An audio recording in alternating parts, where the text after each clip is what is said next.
dels Castellers de Vilafranca en aquesta segona ronda, els terços col·locats de la Torre de 8 en folre dels Castellers de Vilafranca, aquesta Torre de 8 que aquesta temporada 2011 ja han fet en dues ocasions.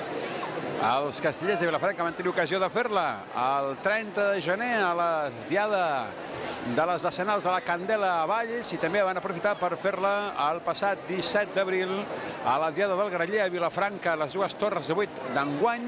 Una torre de 8 que aquest any també han descarregat en pròpia plaça a la Colla Vella dels Xiquets de Valls i que de moment els Castellers de Vilafranca ja portaran per tercera vegada aquest any.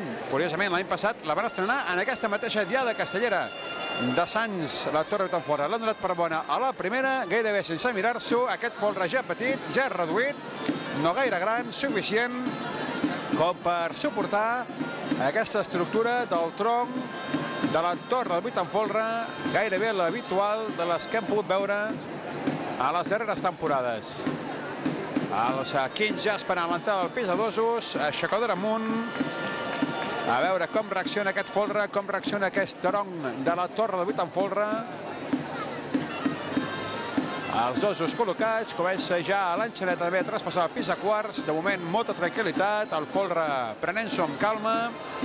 Els terços, els quarts i els quints de moment tranquils. I arriba ara el moment de la veritat, l'entrada de l'aixecador.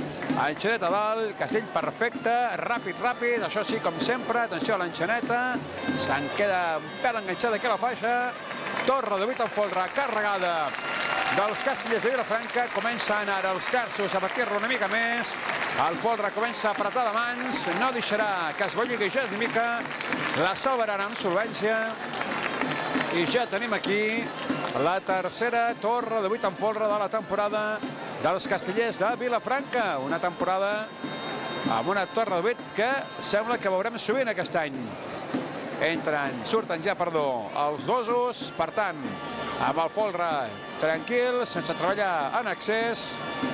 Els vilafranquins s'anotaran la seva tercera Torre de 8 en folre de la temporada. De moment, una actuació brillant. Aquesta d'inicis del mes de maig, amb el 4-8 amb l'agulla i la Torre de 8 en folre. Força maco aquest castell, força maca aquesta Torre de 8 dels Castellers de Vilafranca.